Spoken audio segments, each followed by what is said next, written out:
Hi everybody, welcome back. It's been a couple weeks since I've been online. I was in Italy last week. I had a great trip, went to Bari, Italy, and to Naples. Had a really good professional experience where I got to meet with some co-counsel over there and the mesothelioma crisis they're going through and probably will go through for many years to come. Unfortunately, Italy didn't ban asbestos until 1990.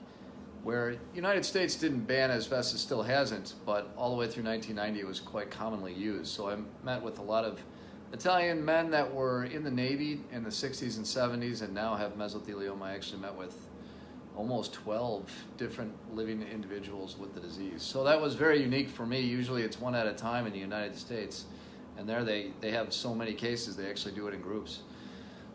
But it was great to meet those guys. It was great to meet the attorneys that handle those cases. And of course, I got to have some delicious pasta and gelato. So I can't complain. It was quick though. It was 3 days and then came right back. So I'm glad to be back, glad to be entering the weekend. A couple of things I wanted to also talk about. First is the MARF conference. That's the Mesothelioma Applied Research Foundation.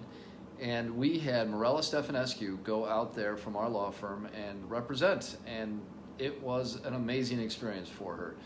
One of the coolest things was that she received the Above and Beyond Award for mesothelioma. I'm not sure exactly what the name of the award is other than it's Above and Beyond for what she has done. For instance, the race that we did last year and for helping out MARF generally.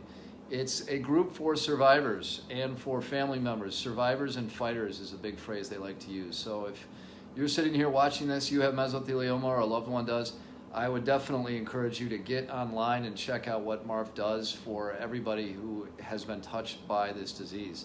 It's really cool. It was a 3-day conference in Washington, D.C. They had doctors, they had lawyers talk, they had some nurses talk, and several other people that are related to the care for these individuals. And they talked a lot about caretakers too, actually. So they do this every year. This is their big conference, and it was great to be a part of it, and we really appreciate everyone involved. And of course, we look to MARF, and I always tell all our clients, go check out MARF. They are one of the best charitable institutions that have to do with mesothelioma. So what else are we talking about? One of the biggest and most exciting things is the race, and that's going to be September 21, Saturday. It's a 5K.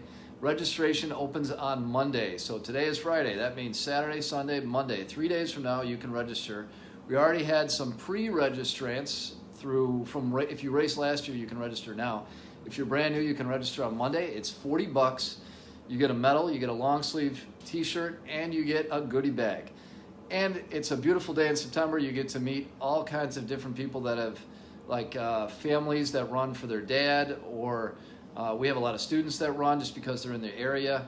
And then there's lawyers that run, doctors that run, anybody that wants to get out for a good cause. This is one of the best. So think about if you want to register, and even if you register and don't run and you just want to hang out with us that day, we have a DJ, we have food, we have a lot of raffle prizes too. So even if you're saying, I'm not a runner, it doesn't matter. Just come on, walk for a half a mile, walk for 0.25 kilometers, doesn't matter. It would be great to have you, so please give it some consideration.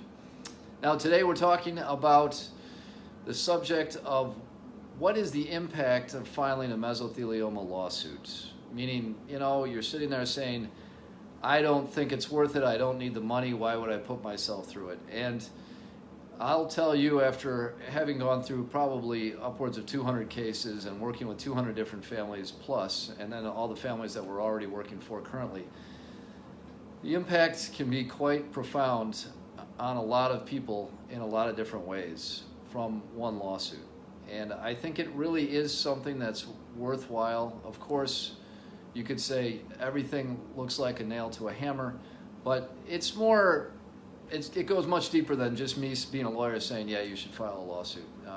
Of course, it's a personal consideration, but I think it gives somebody in a position that's dealing with this disease the ability to push back a little bit and say their piece about what they are going through. And that's something emotionally that I think is very important. It gives you some closure. It gives you some ability to have an impact personally. And then there's, of course, the financial impact of being able to help family members once that moment has passed way far into the future, for decades, the compensation you might receive can really have an impact on your loved ones. And it's a legacy that you can leave behind and say, hey, this is what I did. I built buildings, or I worked in a mill or a factory that exposed me to asbestos, and it gave me cancer, but this is the legacy I leave behind. And you end up sending grandchildren to colleges, or being able to give to charitable institutions like MARF, in addition to a lot of different other things that are really great. And so what's the impact? It's hard to give you a one-word takeaway or a soundbite on that. It's different for everyone, but we try to make sure that it's a positive impact for both you, your family, and everyone involved. So that's my piece. I hope you enjoyed it. I hope you're looking forward to a fabulous weekend. Thanks as always for tuning in, and we'll see you next week.